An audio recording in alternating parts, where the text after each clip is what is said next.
What's going on, guys? This is the Edge DFS. We're talking showdown, Bears versus Packers. This is the Sunday night football game, fresh out of Thanksgiving. My name is Tyson Smith, joined by Ellie Hernandez. What's going on, man? How was your Thanksgiving? How did you do with your lineups? And I hope you drank a lot. I hope you ate a lot. How you doing? I'm doing pretty good, man. Thanksgiving was interesting. We were still on lockdown because my kid was in close contact with someone. So, we just got some pizza and watched football all day. It was actually a lot of fun. Lineups did decent overall. I won a lot more money live betting against the Dallas Cowboys. Like, literally, I made a shitload of money just betting them not to get first downs. Which, like, I'm going to be honest, is, like, kind of a fucking dream come true. Like, that. Yeah.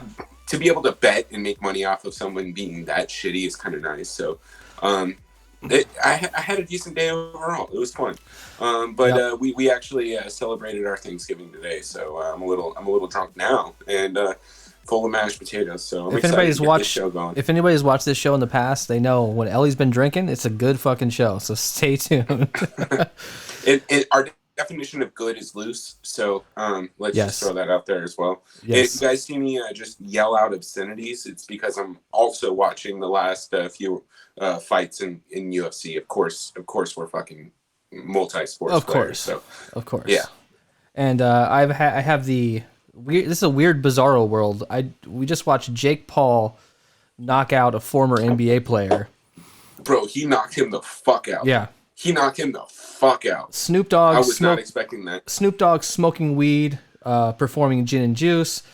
Now I'm watching old ass highlights. Yeah, this is an interesting night, interesting week in general. We did pretty good as far as our. We called that Washington game. Excuse me. We called. I knew. Yeah, go ahead. We also called the Baltimore game. We said, remember, we were joking around about it. You were talking about the amount of people that were out due to COVID. Yeah. And I think we said that it was kind of locked down. And we had an idea of who wasn't going to be playing. And then my dumb ass just said, well, it's fucking COVID. Who knows? And now they're playing on Tuesday night. They have 18 people on the COVID inactive list. 18. Yeah. It's insane. That means they have 34 active players. They have barely enough to make a full squad with their practice squad. So, oh my God. Yeah. Well, bro, I mean, look, it's getting bad right now. I mean, there's players left and right, games getting moved. Just obviously earlier today, I was driving back from Arizona. They need to flex that game to the Sunday night game, man. Yeah, and Denver basically doesn't have a quarterback at this point, which is really interesting. Even if they wanted to sign a quarterback off the street, he couldn't play because of the COVID rules. Can't meet COVID protocol. Dude, you can't fucking learn the playbook. Who are they going to get? Tim Tebow? And the only reason I think he would know the playbook is because he knows who the Broncos are. Yeah, exactly. I mean, exactly. Dude, like they really should flex that game to Thursday night football or Sunday night because I mean, dude, I want to fucking watch Jerry Jeudy try and play quarterback. I want to watch Noah Fant play some snaps at quarterback, right? I know. Philip Lindsay is going to play some fucking quarterback. Come on, man. That's going to be some fun shit. The best thing that the Broncos can do is just say, fuck this. Let's just go out and have some goddamn fun. I've got Melvin Gordon in my best ball league. I'm leading by 10 points going into the last week here, so give him the ball. Give him a ball 100 times. So let's just let him play quarterback, dude. I want to see Von Miller play quarterback. That's the dude. That was the tweet. Did you see that tweet, John Miller or Von Elway? Yeah, he says I'm a throwing quarterback. I don't need my ankle. Oh, anyways, what are we doing? What fucking game are we on? I'm drunk, so don't mind the pointing. I got a little Italian coming out of me. My hands go all over the place. No, let's go back to the Washington call-outs, right? Dude, we fucking called that shit, right? I have no idea why Vegas and why literally the public was so high in Dallas. It was so dumb. Just because they have the fucking Cowboys behind their name doesn't mean that you need to start putting money on them. That was the easiest goddamn money in the world. Yep. I took so I had Washington to cover 6.5. I had them at -6.5 for like plus 250, and then I also had them at -12.5 for plus 600. Yeah. So I made a shitload of money there too. Like, and honestly, like, how are you not supposed to take that? You're playing nobody, and then Granted, I will say that we got a little lucky.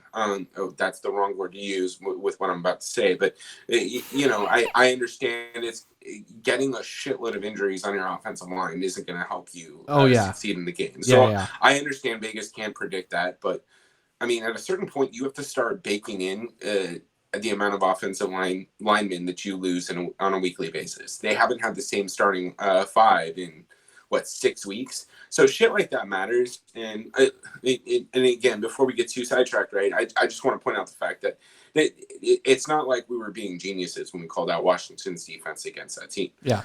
Dallas is not good. Andy Dalton is not a good quarterback, especially in prime time. It just. Yeah, exactly. And it's literally just everything we said on the show prior. Right? It didn't matter who would play. Antonio Gibson, J.D. McKissick was the only thing that we didn't do right. But what the fuck were we supposed to do? Antonio Gibson just destroyed. Absolutely. So, I mean, when you have a performance that hasn't been topped since Randy Moss, I mean, since a rookie Randy Moss, that's a pretty significant performance. So, absolutely. Remember, I mean, he had a ceiling game. Had he not had a ceiling game, J.D. McKissick is completely off the chain, probably. But we were still high on Antonio Gibson. I still had him in 80% of my lineups. I just didn't have him at captain. That was the only difference. I had about 80% exposure, and then I had about 20% captain exposure. Yeah. So I mean, I was still able to break even. Yeah. Excuse me. Again, I made most of the money live betting, but and then on those. I mean, look, spreads, let's get real. Can we all agree? There's a lot of shit going on in the world right now. Can we all agree the Lions do not deserve to be on fucking Thanksgiving football anymore? They should not. They shouldn't be there. There's no reason. Dude, how many? Bro, so like literally, I was blessed enough to watch them with Matt Stafford and Calvin Johnson for the past 15 years, right? Other than you remove the last like 3 or 4, Matt Stafford's still an exciting quarterback. Yeah. And you take away Calvin Johnson and Barry Sanders, like there's literally no reason to watch the Lions play, let alone every fucking Thanksgiving. Yeah. Like I'm not thankful for that. I know. Like, no, not at all. Come on, man. Yeah, exactly.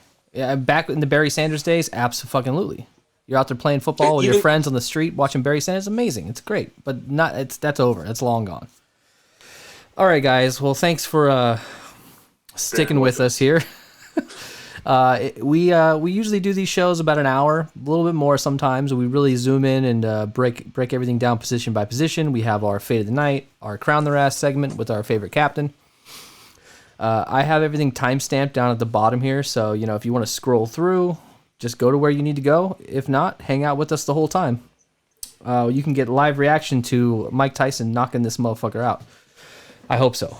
All right, so let's talk about this matchup. Bears versus Packers. You've got Mitch Trubisky back in the saddle. I'm kind of excited about that. I'm not going to lie. Let's take a look at this line here. This is interesting. Again, this is like, some esports shit right here. Minus 423 for Green Bay at home. They have an 80% win probability. They're minus 9 favorites, but this is a 44 over-under. I personally just don't understand this. This is a 17.5 total for the Bears. We've seen some really bad teams playing. Look, Green Bay is good. We know that. I don't think their defense is necessarily world-beating. But Chicago is not. They're a bad team. Let's not kid ourselves. They're 5-5. It's a deceiving record, but a 17.5. This is like some Ben DiNucci starting quarterback for the Cowboys type shit right here. That's a way too low of a total in my opinion. I don't think that they can win this game, but I think it's going to be a little bit more competitive than we think. You've got what's his name, fucking Major Laser calling the plays for Chicago.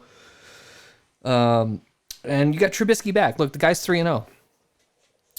He made a bad mistake at the end of that Atlanta game. I think they were fed up with him, and they wanted to try out the guy they spent a lot of money on in the offseason. Can't blame him for that. But the experiment is over. Put Trubisky back in. Let him finish out the year. Let him see what let's see what he's got. Let's see what he's got. Let's see if he can finish this out strong. They have a chance to make the playoffs. They're 5-5. They get on a 3-game win streak here. Anything can happen this year, especially because we don't know who is going to have COVID issues. We don't know what's going to go on. So, Ellie, what are your thoughts on this game in particular? How are you handling Chicago versus Green Bay? And do you think that the line is a little bit extreme here? I think the only good answer you'll get from me is that yes, I think the line's extreme. I honestly, I don't know how excited I am for this game at all. This definitely looks like a game that I kind of just I'm going to throw my lineups in and then maybe put on in the background and probably do homework the rest of the night. I mean, um, there, there's absolutely no reason that the Packers shouldn't destroy the Bears here. Yeah. But I will give you the fact that 44 for the total on this game just seems low. Just to kind of echo where you're coming from here, Nick Foles is good off the bench. Mitch Trubisky he's a first round draft pick, and he has the ability to go out there and win games. This is a division game. I'm pretty sure the Bears have already lost to the Packers once this season. These are things you need to keep in mind. I know recency bias is a real thing, but we say it all the time. Beating the same team in a season twice and 2 times in the same season is pretty ridiculous. So I expect this game to be a little bit more competitive, and I can see it easily going over 44. In fact, given my recent success in the betting side of things, I'm actually probably going to go put some piece of money on the over here. Yeah. Well, you're in Indiana. You have that luxury. I'm in Los Angeles. Not only can I not bet on sports, but I'm literally, if I walk outside my house, I'll be shot on sight pretty much at this point. Bro, seriously though, like, not to get too sidetracked here, but why didn't Roger Goodell implement just 3 mandatory buys? Every team after 4 weeks of play just has a bye, right? Yeah. They call it the COVID bye, right? You reset and you get to deal with shit like this. And if you have 2 completely healthy teams that need to make up a game, you can throw it in that bye. Yeah. I mean, it's absolutely ridiculous. It's not like baseball or NBA. It's impossible. I mean, right. They have to play these games. The 49ers don't have a fucking place to play. Like, what do you mean? What do you mean? Yeah, it's insane. And first of all, that's kind of throwing aside the fact that, like, there's nobody in the goddamn stadium. Just let the fucking people play football in the stadium, right? But I mean, just adhering to the rules and shit, like they don't have a place to play football. Look, and that's ridiculous. Look, full disclosure here. I work in film. I work in film and television, right? I'm in the camera department on film and television. Somehow we're exempt from any of this shit. I can work on a movie with 100 people standing inches away from my face, working on entertainment. But the San Francisco 49ers can't play a football game in their own stadium outside. What the fuck is going on here? This is just, I'm so confused about all this shit, to be honest. Right. And not to mention, and before we get to, before people take this for what it's not, like, we're 100% respectful of people, and we want everybody to do what they think is best to maintain their safety in these odd times. But absolutely, at the same time, you're talking about billion-dollar franchises. Yeah. Who have doctors testing their players every day. Yeah.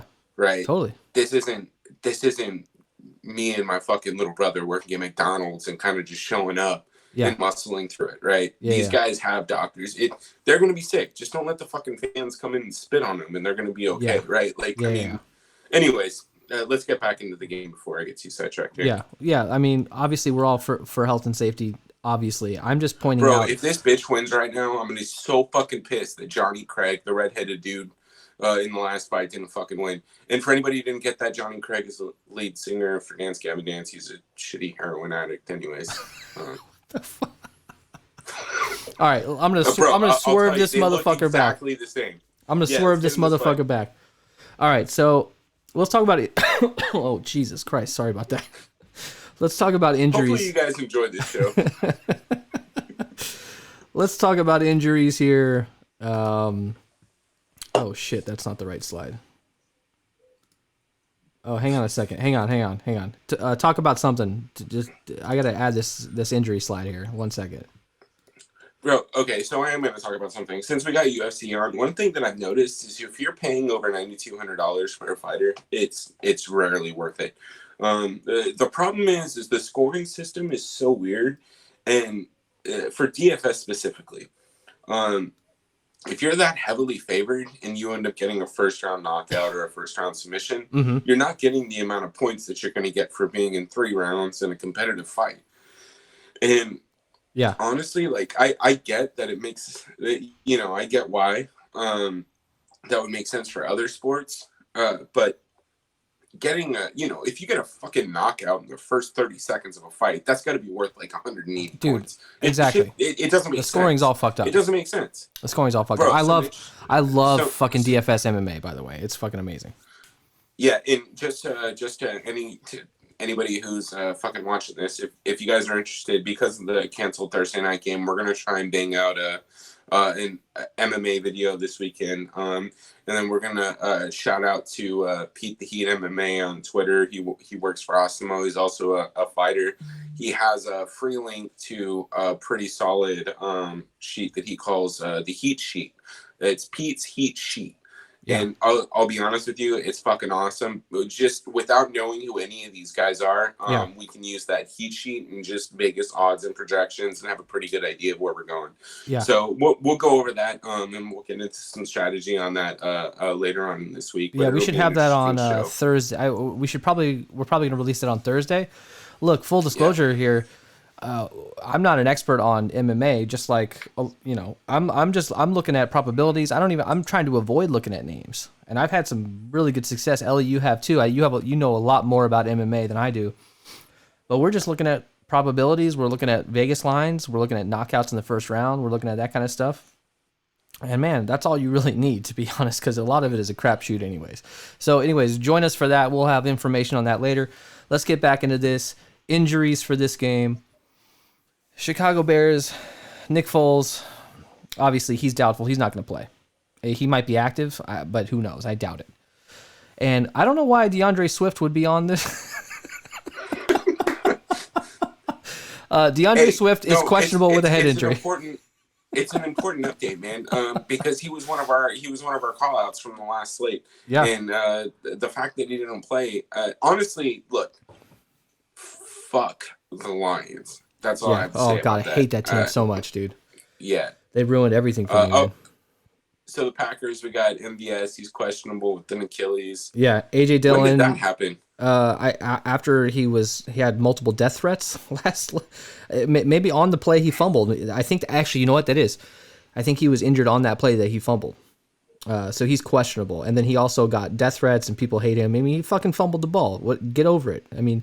Aaron Rodgers went on the Pat McAfee show and was like, dude, chill the fuck out. If it wasn't for MVS, we would have never even had a chance to tie that game. We would have never had a chance to even be in the game if it wasn't for MVS. So I actually if he plays this time, I wish I had enough free time to fucking hate a player, an NFL player, that much. Like, dude, what are you doing? You're fucking sending death threats to an Yeah. He'll beat your ass. He's a fucking professional athlete. Exactly. Even with the fucked up Achilles.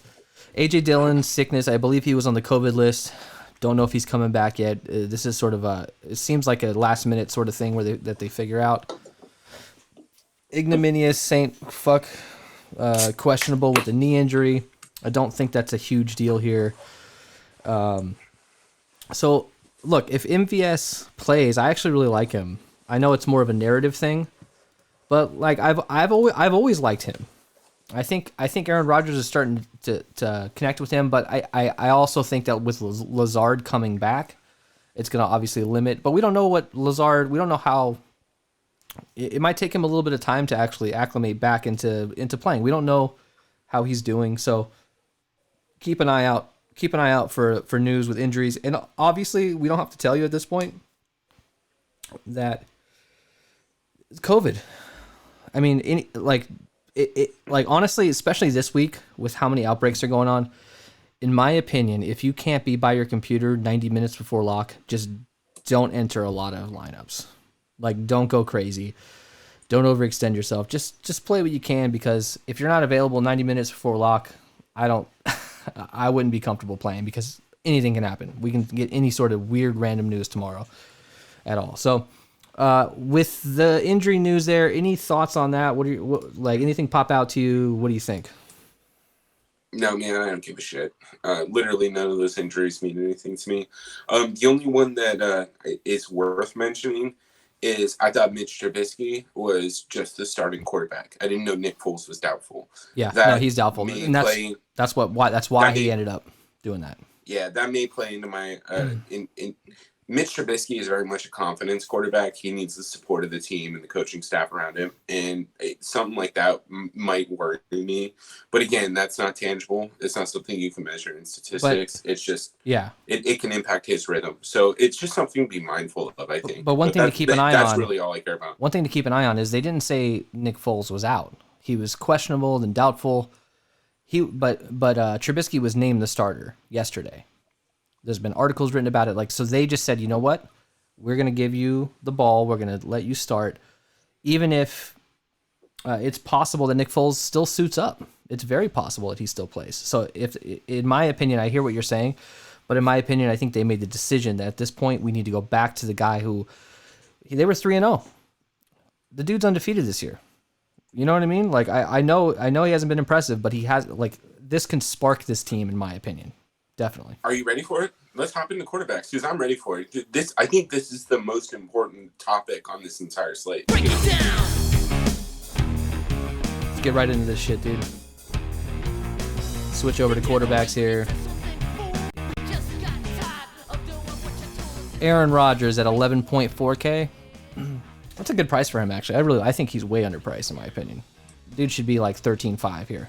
Like the last few weeks, we've really seen these high-end quarterbacks on showdown slates, especially against teams that aren't great.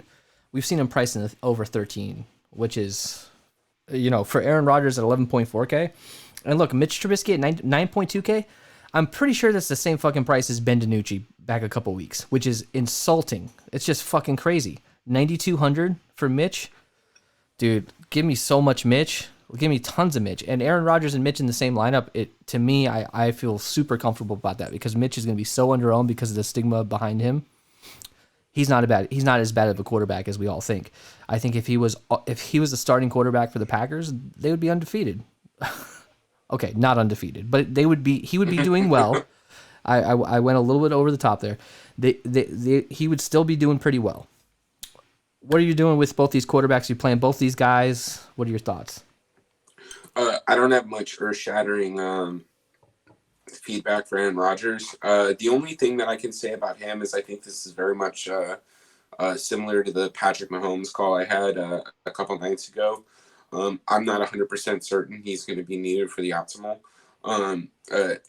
Again, a lot of this game is going to come down to how Mitch Trubisky plays and how the Bears defense can contain the Packers offense. But if this game is out of it, if the Packers get out to a 10-point lead at any point in the first half, I really think you can be without Aaron Rodgers in the optimal. Yeah. But again, that's more just a leverage play. I really don't give a shit. I'm probably going to have him closer to 70 to 80% of my lineups. Honestly, if I can get him there, and with my captain choice, currently there is a good chance I'll be able to lock him in. I'll probably lock him in anyways. He has too much of an upside, and he's fucking Aaron Rodgers. Like he's the OG Pat Mahomes. Like let's be honest. The shit that Pat Mahomes is doing, I mean, he's doing it on all levels of the field. Yep. But Aaron Rodgers has 7 of the league's 12 total Hail Mary touchdowns to win a game in the past 15 years. If you want to look up that stat, it's staggering.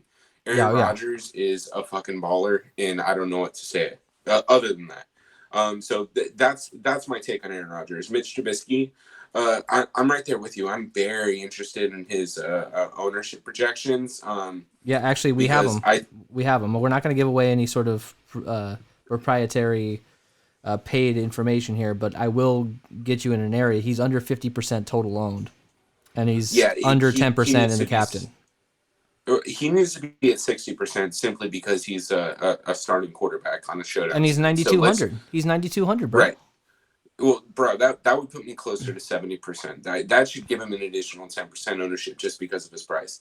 And here's the thing, right? Mitch Trubisky, I understand everybody's got their fucking thing on him. Everybody wants to talk shit about him. But at the end of the day, he is a first-round draft pick. He's top 10 overall, right? What is he, number 2, 3 fucking pick or some shit like that? Yeah, pretty high. I mean, he was drafted in front of Mahomes and Watson, bro, all that NFL, shit. Yeah, he's an NFL athlete. I get that he may be shitty, but he does have the ability to put up ceiling games. And against a division rival, you have nothing to lose. You literally don't have anything to lose to come out there and play shitty, right? I mean, this is Mike Glennon tomorrow on the main slate, right? Except with talent. He can go out there and air the ball out and not have to worry about it again, because you're exactly right. The Bears pulled off some dumbass trade to bring in Nick Foles. Yeah, I don't get it. Honestly, I think that was one of the dumbest things they could have done. You hurt the confidence. You split the locker room in half. You know what I mean? Bro, he's a first round. He's your first round draft pick. Like, you can't do shit like that. Right, when Matt Leinart had Kurt Warner behind him, everybody knew Kurt Warner was there to groom Matt Leinart. Kurt Warner just obviously was better. That's not the situation here. The situation here was Matt Nagy was trying to drive competition between him and Nick Foles. Also, he's probably trying to save his job. He's probably trying to save his fucking job. That's he's going to go be an offensive coordinator somewhere for sure, though. But anyways, you know who the Bears are? The Bears are who we thought they were. Oh, that's why we took the damn field. Shit, now, we're going to have so many good... Then crown their ass. They are who we thought they were. And we let them off the hook. I've been waiting for a Bears showdown for that. Bro, I'm ready for it. But look, here, it's this simple. I think Mitch Trubisky is one of the easiest leverage plays that we're going to get on the slate tonight. Absolutely. And at 9,200, honestly, if... I'd much rather let all my lineups live and die on a under-owned fucking quarterback 1. A QB1. We're not even talking about like a wide receiver 2 here, right? We're talking about a QB1. Look, he's going to touch the ball on every snap. Mitch could have a bad game and still be in the optimal, especially at that pricing. Like 9,200, he should not be 9,200. He should be, if he was 9-9, 10-1. Okay, I totally agree with maybe fading him I would have slightly. won $250 fucking if the goddamn redhead would have won the last fight. Well, you didn't. On like a $4 bet. Damn, dude. All right, so are we done with quarterbacks? I mean, is there anything to say about Aaron Rodgers? The guy's a fucking genius. Just put him in all your lineups. I don't see a situation where Aaron Rodgers is not either the captain, optimal captain, or in the flex. It should be in every flex position, in my opinion. If Aaron Rodgers is over 80% owned, is projected for over 80% ownership by the time we get final projections, he's worth a fade. But that's worth a couple. Yeah, I agree, because look, because there's a situation where they don't really need Aaron Rodgers. You've got Aaron Jones, you've got Jamal Williams, you've got Tongan. Shit, why did I mess up his name? Robert Tonyan. You got the best wide receiver in the NFL, Devontae Adams, and maybe it's 21-7 in the third quarter, and they just start running the ball. All right, so let's move on to running back. We're gonna go to the Bears. I'm not a huge fan of this. I mean, we know last week, or was it 2 weeks ago? David Montgomery was injured. Ryan Nall was the main listed running back, and then you had my boy. Where's he at? You had my boy Cordero Patterson, basically as the starting running back at that point, and he had a kickoff return for a touchdown, I believe it was. David Montgomery's back now. He's healthy. He was listed as probable. He was on the injury list. He's in concussion protocol, so there's always a situation where things don't work out perfectly, but he is listed as probable, and he practiced the whole week, so he's going to play.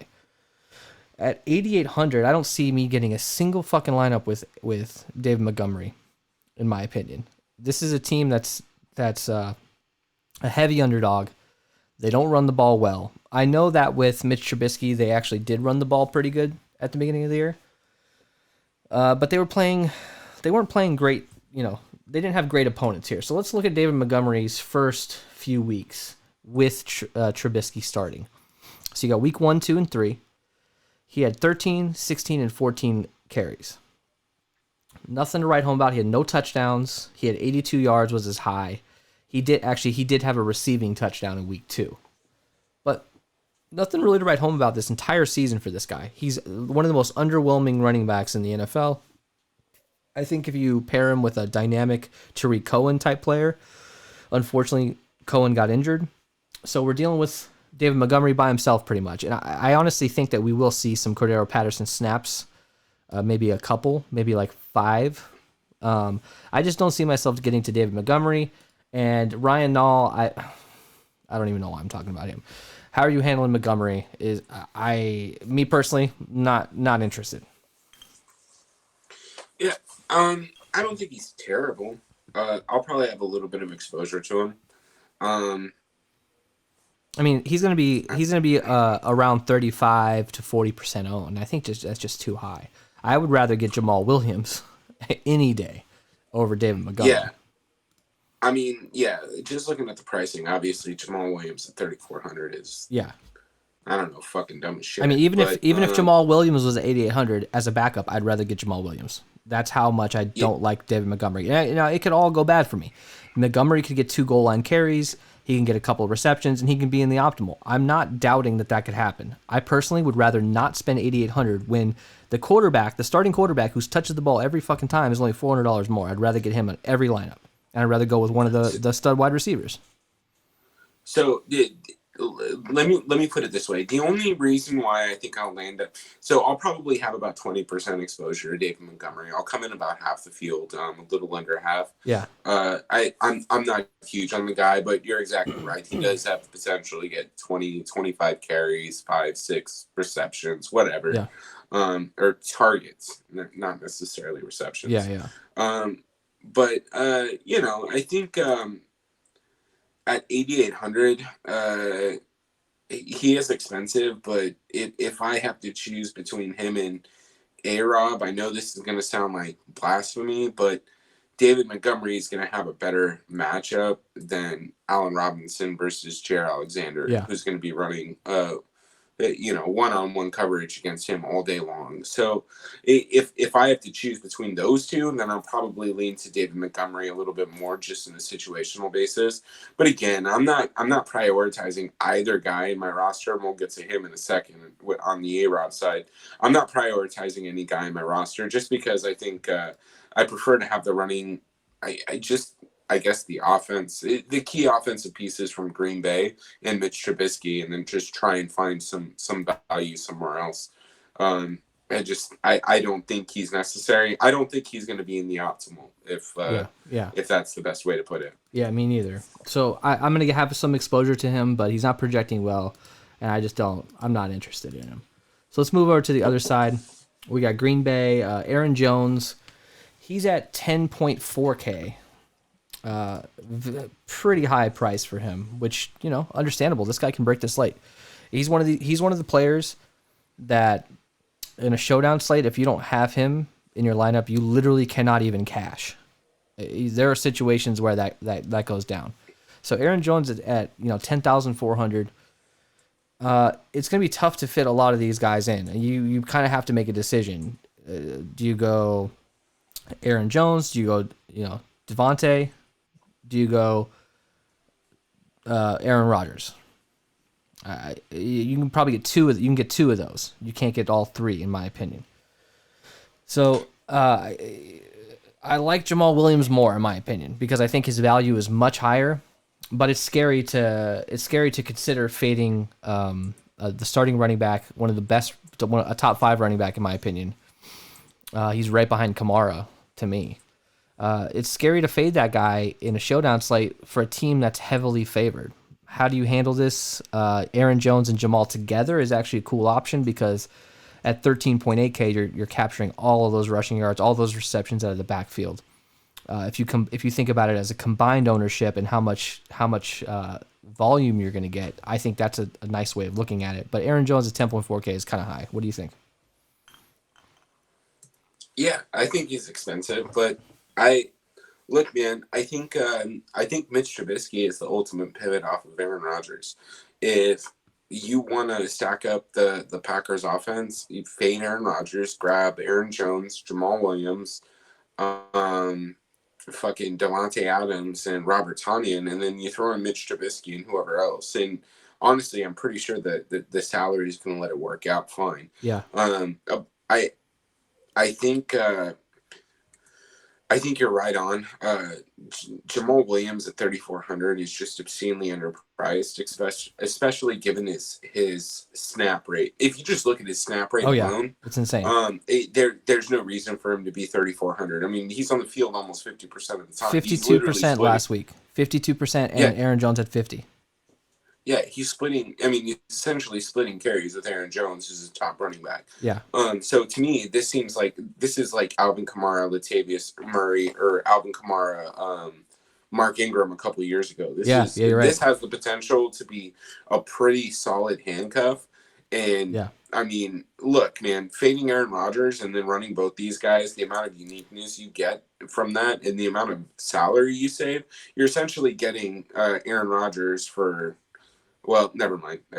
I was looking at the wrong guy. But you're essentially, you have all the offense without Aaron Rodgers, and you're immediately different because you're running two running backs and you're fading the chalkiest quarterback on the slate. Yeah. So I'm not saying you need to do that with all of your lineups, but I'm saying it is a viable build, and I love it. I think Jamal Williams and Aaron Jones are going to be essential to the slate.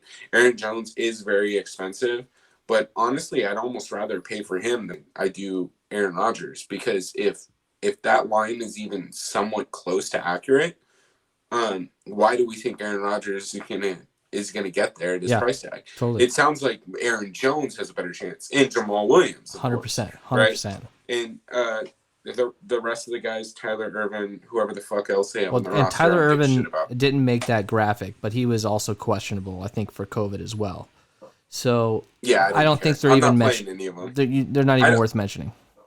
I don't think anybody should play any of them. You I don't even write me hate mail on Twitter. I don't even think it's worth. Yeah, I'm not even gonna have. If I was doing the mini max, I had 150 lineups. I wouldn't have one of those backup running backs. Not even one share of them. All right. Anything to add to this before we move? Oh, by the way. Both of these guys together, their median projection is just under 30 points. And at a 13.8 salary. So a couple weeks ago, Cam Newton was at 13.6, I think, and his median projection was like 24, 23. So just another way of thinking of roster construction. You're going to be immediately unique. And look, you could put Aaron Jones in the captain. He's going to be around 15% owned. He's actually going to be higher owned than he's going to be right around Aaron Rodgers' ownership in the captain. Devontae is going to be the highest on the slate. That's obvious. But even put Aaron Jones the captain along with Jamal Williams, that's going to make you pretty unique, and then you only have to punt probably at one position from there. Okay, so look, not to get too off track here, but let's just put it into perspective.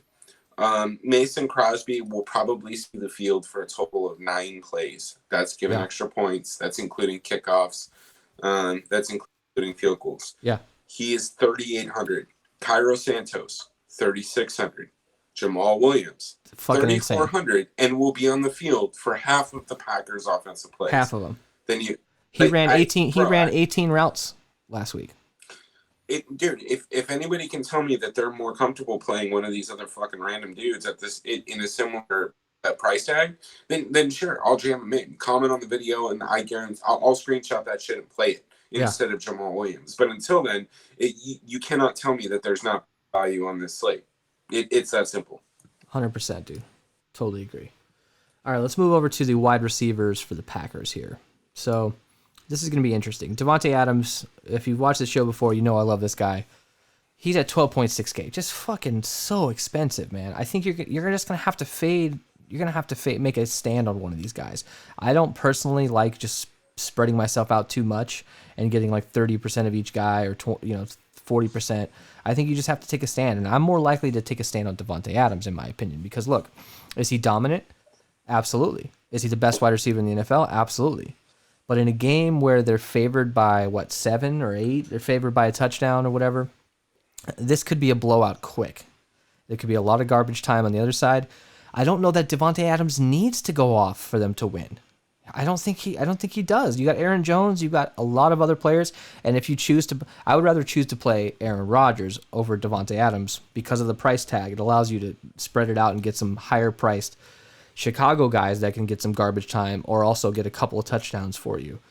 I would rather get Aaron Rodgers, who can spread it out to Lazard and MVS and whoever else and get maybe a couple touchdown passes there, as opposed to going heavy on Devontae Adams. I know that sounds crazy, but in my opinion, the Bears defense isn't that bad.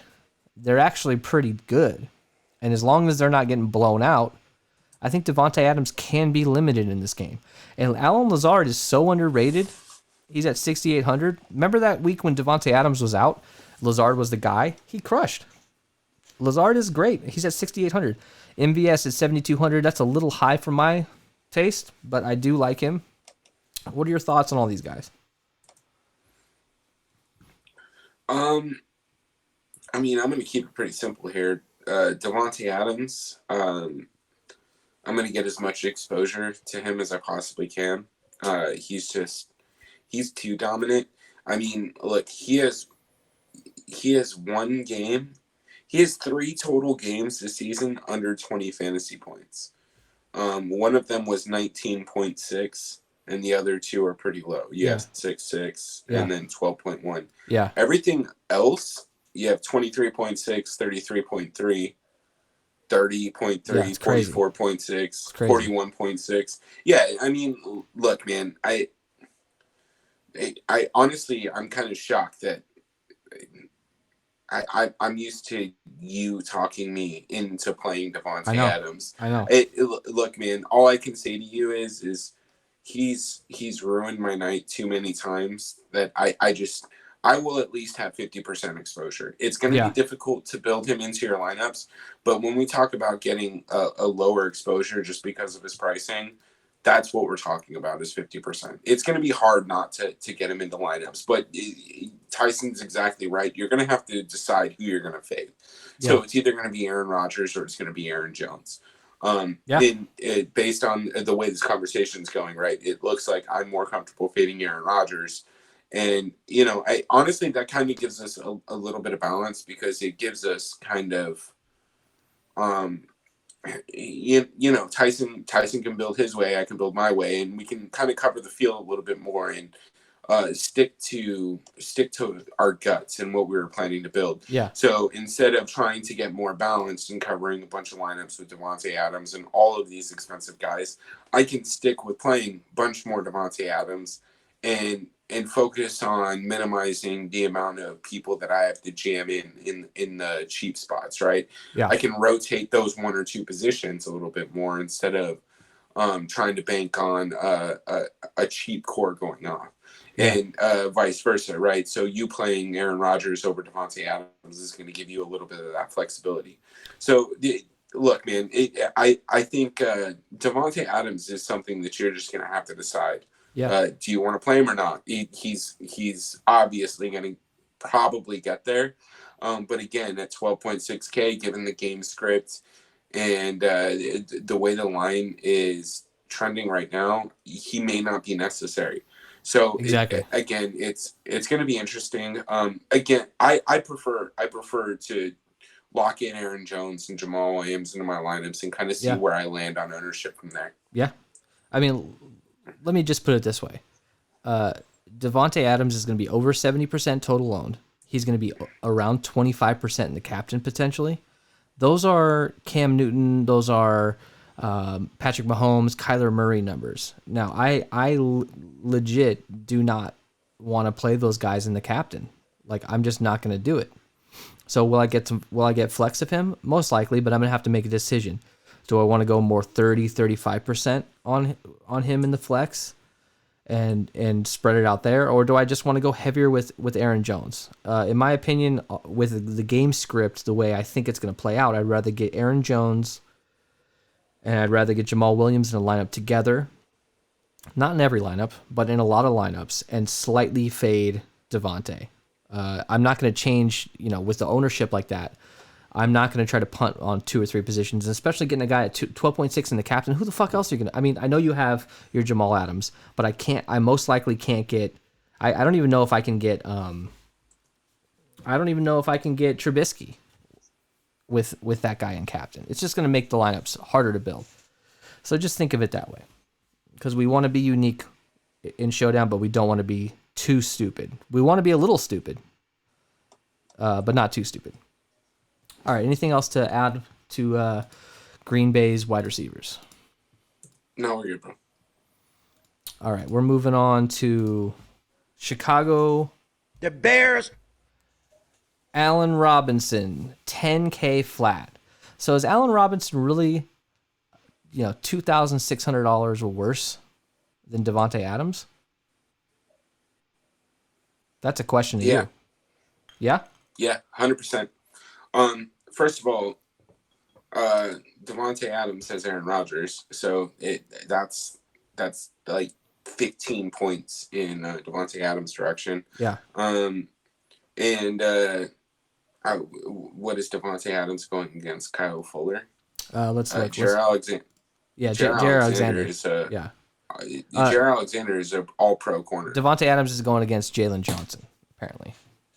I don't know who the fuck that is. Me neither. Kyle Fuller from Virginia Tech is still better than some random dude. I don't know who you are. Listen, I'm not saying I'm Nick Saban or Bill Belichick, but look, I have a decent idea of what's going on in the secondary, and Jalen Johnson should not be fucking covering Devontae Adams. That should be. I actually have no idea who the Bears secondary is, so it doesn't matter. Allen Robinson at 10K. Look, man, I just don't feel like paying for him. I'd rather pay for Mitch Trubisky. He's much lower owned. Allen Robinson is likely going to be the Bears chalk. He's the best player on the Bears, and at that price, I don't want to have to rely on Mitch getting it there. I'd rather just rely on fucking Mitch in general. Hey, he has the rushing upside, and can go from there. And again, it's just easy leverage, I feel like, at 10K. Talk about the rest of these guys. I need to go refill my whiskey here. I'll be right back. Cool. So let's continue running through the other Chicago Bears wide receivers. I mean, yeah, you got Allen Robinson. Don't get me wrong. I think he's a solid play. He's going to be a part of your cash core if you are playing cash games. But I really think that he's in an easy spot to kind of fade and get a little bit of leverage. Darnell Mooney at 4,800 is fucking awesome to me. I think he obviously has the ability to take the top off of the defense. We talked about it for 47 slates now, I guess, because it seems like Chicago plays all the time. They've had more primetime games than they've had fucking wins. What kind of nonsense is that? And that actually might just be a 1-to-1 ratio. Come on, Beza. And I apologize if I said his name wrong. I didn't even beat the shit out of Sato here. Anyways, Cordell Patterson, I don't give a shit about him at 4,400 anymore. Interesting guy that I like a lot is Anthony Miller at 3K. Anthony Miller dealing with Nick Foles is a little bit of an interesting situation. I don't have the stats handy to back this at this point. This is more just a gut call. But I feel like Mitch Trubisky is always kind of like preferred Anthony Miller over some of the other wide receivers. And at 3K, he just has too much upside for me. I mean, if you look at his games, I mean, I understand 2 games does not correlation make. But week 1, 17.6 fantasy points. And then week 3, 13 fantasy points. I mean, it looks like Mitch Trubisky is going to try and get him the ball, and he's going to get him the ball successfully. And 3,000. 3,000. And look, Mitch Trubisky last year, that was his guy. I mean, he was up and coming. Anthony Miller was the number 2 de facto guy, and that was with Trubisky, and he just sort of fell off once Foles came in. We don't know why. I don't know what you covered, but yeah, I feel you on this. Anthony Miller's a great play. No, that's literally it. The summary is I don't give a shit about most of these guys except for Anthony Miller, because I feel like Mitch Trubisky likes Anthony Miller over Darnell Mooney and Cordell Patterson. Javon Wims is interesting at $200, but again, I think I'll only get there if there's an injury or a sickness somewhere. Javon Wims should have been fucking boxing tonight, man. He should have been involved with that after that performance a couple weeks ago, man. Jeez. Yeah, shit. I forgot about that. What the fuck? But yeah, dude, Anthony Miller at 3K is just, I mean, he's the second highest projected fantasy points on the Bears at wide receivers. So, I mean, 3K just doesn't seem bad to me. I think Mooney, Miller, a little bit of Patterson. You know, I love Patterson, and I got my fill when he had that kickoff return for a touchdown. I think I'm satisfied with not playing him anymore. I think I'm just going to move on. Bro, I'm so pissed. I didn't fucking... Like, I legitimately had him at captain in a couple lineups, obviously. Because, of course, I'm going to play some of the stuff that you're feeling, too. Like, I'm going to play your gut captain. Yeah. Dude, I didn't stack him with the Bears' fucking defense. Like, how rookie of a move is that? Bears... Like, that's dumb as shit. I know. It's okay. It's all right. I'm going to be limited on Patterson. I'll probably get 15% because he still will get some carries. And you know what? I'm really fully prepared for him to get 2 rushing touchdowns or a receiving and a rushing touchdown in this game, and for me to just be like, you know what? Fuck this shit, and just be pissed. But I'm not going to go heavy on him this week, especially considering all these guys are back. Mooney is a good option, but look, I'm high on Allen Robinson this week. I think at 10K, I think he's going to be slightly forgotten about, and especially with the line the way it is, having a tough matchup, I think people overvalue the matchups with cornerbacks. Jalen Ramsey versus Mike Evans last week. Yeah, Jalen Ramsey did a pretty good job, but Mike Evans also did a pretty damn good job too. He got a lot of pass interference calls on him, and Mike Evans still got there. So do I think that the matchup is important? Look, Jalen Ramsey is the best cornerback in the NFL. Now, would you put Jair Alexander up there? I don't know. What do you think? You're bigger into defense. Would you put him in the same caliber as Jalen Ramsey? Yeah, he's ahead of Jalen Ramsey. Actually. You think so? Jalen Ramsey. Oh shit. Yeah. Jalen Ramsey's dude. He hasn't been the same corner that he was. He's a little bit older. Like he's like Patrick Peterson, like 7 or 8 years in. He's top 6, top 5. Yeah. But Jair Alexander is top 3 corners when he's healthy. He's locked down. I guess my point is yes, the cornerback matchups, the wide receiver versus cornerback matchups are important. But are they the end all be all? I don't think so, because they're not on them every single play of the game, and Allen Robinson is all pro as well. Like he's gonna find a way to catch those balls as well. And if I'm gonna go heavy on Trubisky, he's got to throw it to somebody. And I'm putting my money on Robinson. Here's one thing too. Like we've seen it before, right? I mean, a well placed ball can beat perfect coverage, and that makes a difference. I hate to keep calling back on this, but that Hail Mary pass, the Hail Murray. Right, that wasn't just a fucking chuck. That wasn't an actual Hail Mary. That was a designed rollout, and he threw the ball, and I mean that was a perfect pass, right? He put it in a position where his wide receiver just had to make the play, and his wide receiver made the play. Allen Robinson is that type of wide receiver, and Mitch Trubisky does have the ability to make those throws. So you're 100% dead on, right? Perfect coverage, the number 1 cornerback, you can only do so much. Against a perfect pass and a perfect route, and especially with pass interference nowadays. Keep in mind. Oh yeah, shit. I mean, if fucking DeAndre Hopkins got fantasy points for all the pass interference, bro, that'd be interesting. All right, so let's move over to tight end for the Bears.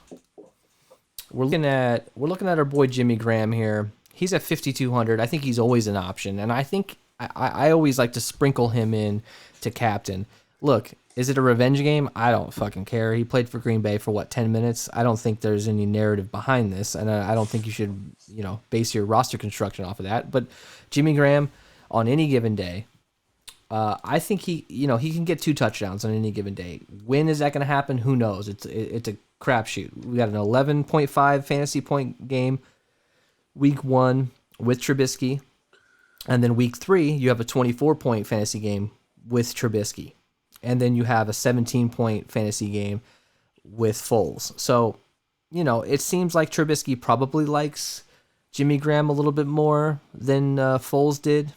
It's a larger body of work with Foles. So, it's hard to actually have a definitive answer on that, in my opinion. I think he was getting more targets. He was getting 7, then 1, then 10, and then it was more around 5s and 8s and 7s. So I think you can give Jimmy Graham a look at 5,200. He's going to be so under-owned. He's under 20% owned. And if you put him in the captain in 1 or 2 lineups and he gets you 2 touchdowns, dude, he's going to be 1% owned in the captain, maybe even 0. Any interest in Jimmy Graham? 100%. I love showdown tight ends. Yep. Jimmy Graham Yep. is. Look, again, we've said this on maybe 600 times, but when you have a quarterback who's struggling to get in a rhythm, some of the easiest throws they can possibly make is to a big, sturdy, consistent tight end. Right down the middle. Jimmy Graham, yeah, he's exactly that guy, right? So I don't think you have any issues, especially at 5,200. Honestly, that's probably a little bit lower than I'd like to see him priced on a slate like this. I think he should probably be closer to 6K. Yeah. Just because that's a pretty reasonable pricing. They fucked up the pricing a little bit here. There's no reason. First of all, Jimmy Graham should not be priced more than Jamal Williams, neither should be priced at 5,200. So that's my take there. Now, another guy that I find kind of interesting, and I'll probably have one or two lineups with exposure, is just Cole Kmet. I really feel like they're trying to work him into the offense a little bit. And again, just having these additional pass catchers isn't hurtful. And the Bears have one running back other than Cordero Patterson, right? So they're going to be running two tight end sets a lot and probably needing to get Cole Kmet involved a little bit. So I would anticipate him seeing the field a little bit here. And at $800, and based on the initial projections that I'm seeing on the site that I use, I'm not stressing about jamming him into a couple lineups at all. Oh, totally. And at that price tag, he's very close to median projections. He's close. He's close to him too. He's close to Jimmy Graham. So Cole Kmet scored a touchdown in Week 10 before the bye. 68.8% of the snaps to Jimmy Graham, 62%. On the season, Jimmy Graham is definitely getting a lot more. But like you said, Cole Kmet's trending up. I think you can absolutely take a flyer on a guy like Kmet, and I would say like 20% of your lineups. I mean, he's around 10% owned. I would double it up. Me personally, and having 20% Cole Kmet with that ownership can get you super unique for sure. With that, and you can get all the studs at $800. All right, so let's move over to the other side of the ball. Tight end, Green Bay, one of our favorite guys to play in Showdown, Robert Tonyan. I love this guy. He's going to be super low owned. Again, I don't understand why he would be under 20. Like tight ends, just no one likes tight ends on Showdown Slate for whatever reason. Unless it's Kelsey, unless it's Kittle, unless it's one of these big names. Tonyan had a 3-touchdown game. Now, yes, that's a that's a ceiling sort of performance, but it can happen again. He can get 15. He can get 15 fantasy points, no problem. He has a high floor. He has a much higher floor than Jimmy Graham. So I like Jimmy Graham, but I would personally rather get Robert Tonyan at 5,800 because of the floor, and he has a higher ceiling as well. I would rather get much more of Tonyan. What do you think? Yeah, man. I don't think you're doing anything wrong with getting either one of these guys. But Robert Tonyan obviously has the better quarterback and the better offense in general. So when he's targeted, those targets have a lot more upside than Jimmy Graham against they're with Mitch Trubisky or whatever. I love Robert Tonyan. I'm all for tight ends, especially on Showdown. I think they've been my most commonly called captain. I almost called him tonight if I didn't. No, I didn't. That's right. No, you didn't. I remember who I chose. But no, I mean, Robert Tonyan is going to tight ends are my default captain, especially on the favorite team. So Robert Tonyan's in a great place. Honestly, I would have even been interested in Jace Sternberger and Mercedes Lewis if they weren't priced up so much. They should be closer to they should be under 1,000. Yeah. I mean, Mercedes Lewis can always catch a random touchdown. We know that. He's old as shit, but he can still catch that touchdown in the back of the end zone on a 3rd and 1 from the inch line, and back of the end zone, no one guarding him, sort of catch, and that's his only catch of the game, and he gets you 7 points. It's happened this year. Look at that. He's got 2 touchdowns this year, but he's 1,400. I think it's just too much for him. I don't like that. If he was 400, then absolutely. You're going to be hard convinced. Look, man, 3,400 is my value. Jamal Williams is the Yeah. value. Yeah. I'm gonna pretty much. I will die on this hill. I'll Me probably too. lose on my money tomorrow night. But I mean, look, all right. I'm fine with it. I'd rather rely on 3,400 Jamal Williams than fucking Jay Sternberger at 2,200. Totally.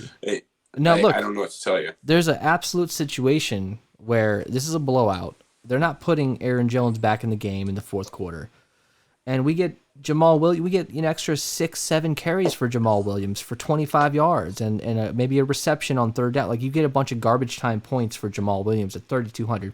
Look, if he scores 10 points, he in my opinion, he'll be in the optimal. If you can get him over 15, that guy can win you the million. Or I don't even know what the prize pools tomorrow are. I don't think there is a million maker tomorrow. Is he your captain? Never mind. We'll wait.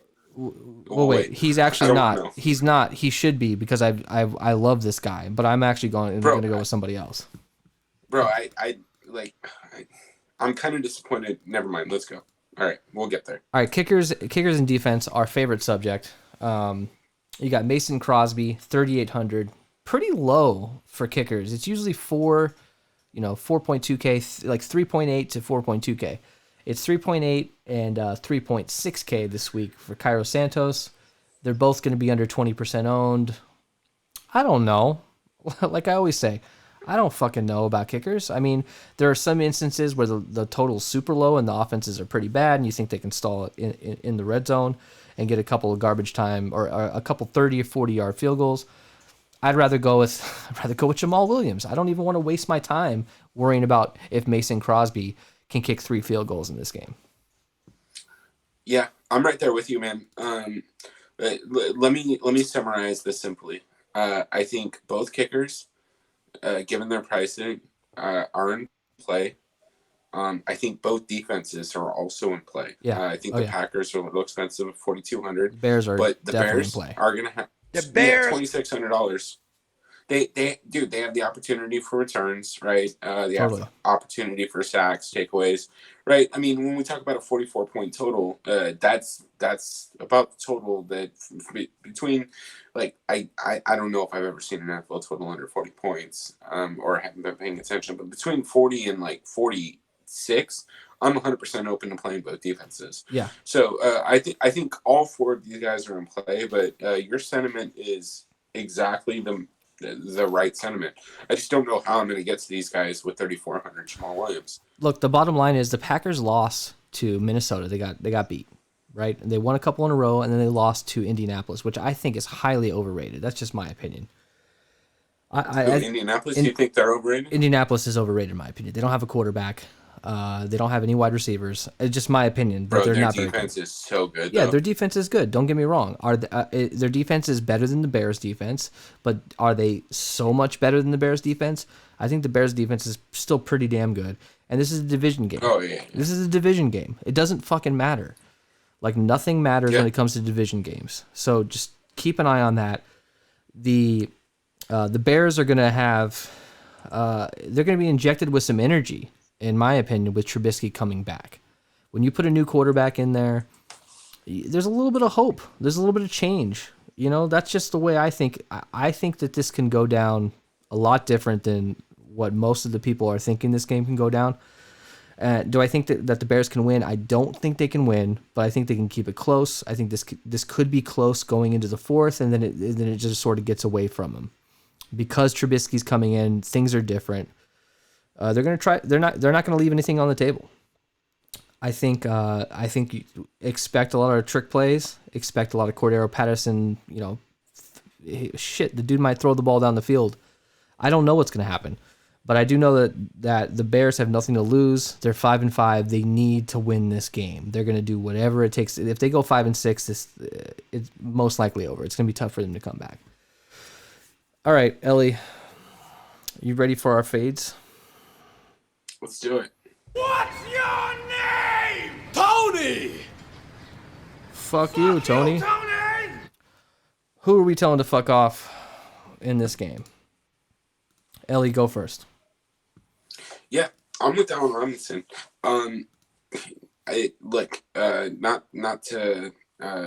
Not to ignore a bunch of the players on the Bears, but I think a lot of them are fadeable. David Montgomery as well. But I think Allen Robinson is the guy for me, just because He's pretty expensive. I don't know if they're going to get if he's going to be able to get there at that price tag. He's going to get us 10 targets, but a lot of that is dependent upon Mitch Trubisky. And given the fact that Mitch Trubisky is going to touch the ball on every single play for $800 cheaper, I think I'd rather just jam him in every single lineup that I have. Yeah.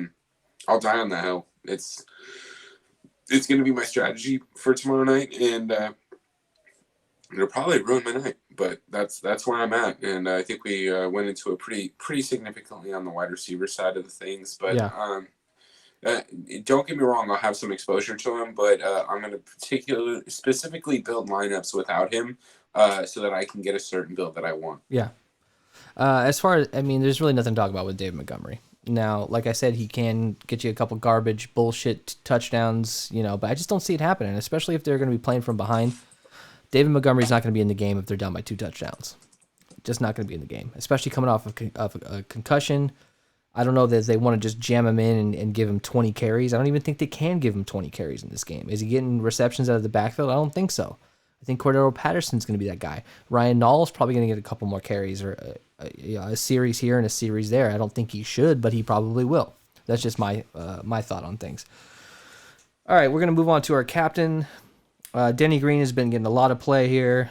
We're going to give it to him one more time. Now, if you want to crown them, then crown their ass. We're going to our Crown Their Ass segment here. This is our favorite captain choice on DraftKings. Ellie, take it away with yours. Yeah, Darnell Mooney. He's just super cheap. And honestly, I think you can kind of interject Darnell Mooney and Anthony Miller. I think they're one and the same. You could probably just put a fucking what is that thing? A backslash there or slash, and then just throw up Anthony Miller. They're the same person. They do the same thing on the offense. Yeah. And I think given their pricing, you're just going to be able to jam in literally whoever the fuck you want into your flex position. And look, I understand that you're probably going to be banking on a long touchdown or 3 receptions for 50 yards and 2 touchdowns or whatever. But that is the point of both of these wide receivers, Anthony Miller and Darnell Mooney. So I think you're in a great spot playing him at 4,400. And I don't think you're going to have to get too crazy to build those lineups with him. Yeah. Right. So, you maybe have 15 to 20% captain exposure there, and that's all you need to really get different and see if that lineup's going to work out. So I'm good on Darnell Mooney, Anthony Miller, and then I'm going to throw in literally everybody else from there. Look, when it comes to my captain pick, we both don't like playing quarterbacks as a captain. But look, you have a guy who is, played pretty good earlier in the year. He got benched. He's got a little chip on his shoulder. This is his last chance for the Bears. This is his back's against the wall. If he does not come out and play well to end the season, he's done. He's going to have a hard time finding another starting position. His career could be over. Back's against the wall. And look, his ownership is less than 10% potentially in the captain. And he's at 9,200. He touches the ball every fucking down. Can he run the ball? Hell yeah, he can run the ball too. We're talking about a guy who can get you an extra 30 or 40 yards on the ground. He can get you a rushing touchdown, quarterback sneak. Under 10% in the captain, I think people are sleeping on him, man. I think he has this, this persona, this aura around him that is negative. And yes, as well he should be. But in my opinion, for DFS purposes in this particular game, there's probably going to be a lot of garbage time points for him too, even if they're losing. I don't see Trubisky not being in the optimal, and being him at captain, I really like it. I really like it this week. Now, my second option here would be Jamal Williams, because you put Jamal Williams at the captain, and he gets you a touchdown and 4 or 5 receptions and 40 yards rushing, and then you jam in the rest of the badass dude. You get both quarterbacks. You get Adams. You get Robinson. You can really fit in a lot of guys. But Trubisky at 9,200, I really like him a lot. What are your thoughts on Trubisky at captain? You going to get some of him? Actually, yeah, 100%. You're gonna get 100%? Damn, bro, that's a lot. That's a little high there, right? No. I'm gonna get a decent amount of Trubisky at captain. He's just priced very cleanly, and given his initial ownership projections, it's such a safe floor that it's not a bad play at all. Getting a quarterback, a captain, like that's what everybody wants. That's just what you want to do. So in this case, he's so low owned, even if he has a relatively like average game, he can't have a bad game in the captain. But if he has an average game, throws for 2 touchdowns, maybe rushes for 40 or 50 yards, you could fit him in. If it's a lower scoring game, you might need him. That's just my thought on it. So do you want to build a lineup, bro? Yeah, let's use your captain. I'm gonna kind of steer you towards a build here that I just came up with. All right, let's do it. Yeah, I've been playing around, man. Good, man. Good. All right, so Trubisky's in there. Talk to me, bro. I think we look. So just to be specific, this is gonna be a 2-4 with Mitch and in the captain spot, right? And then we're gonna go 4 Packers. I'm gonna lean towards the Rodgers fade on this one. So okay. I think we throw in Jones and Williams. Yep, love it. And then obviously Adams, since we're fading. Yeah, but Rodgers. Look at this. This is, and you still have 4,900 a pop left. Fucking brilliant. Okay, who's next? Who's our other bear? Pro. Anthony Miller. Oh, Miller. Yeah, let's do it. Oh, 3K. Look at that. 6,800. We got 6,800. Robert. Oh man, I wish we can get some. Oh yeah, we can get Robert Tonyan. You want to do Robert? I mean, who else are you thinking here? That's the build that I had up. Dude, it's great. It's great because look, yeah, we're fading Aaron Rodgers, but this is a circumstance where Aaron Jones and Jamal Williams get a shitload of carries, get a bunch of receptions. Devontae Adams has a touchdown. Robert Tonyan has a touchdown. It's 28 to 21 game or something to that effect. It's not a barn burner because if it is, you're going to need Aaron Rodgers. But I like getting Aaron Rodgers and leaving him out of this lineup and getting a lot of other guys. I love it. It's great. Well, bro, so look at so take out Tonyan, throw in Lazard, right? There you go. Bro, I mean, the amount of honestly, Jamal Williams is the fucking wild card here. Yeah, Jamal Williams and then Mitch Trubisky and the captain, like it's pretty significant. It makes a pretty big difference here.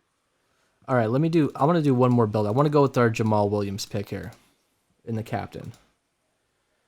Just because I want to see how these builds actually look. Let's see, where is this motherfucker at? 3 point.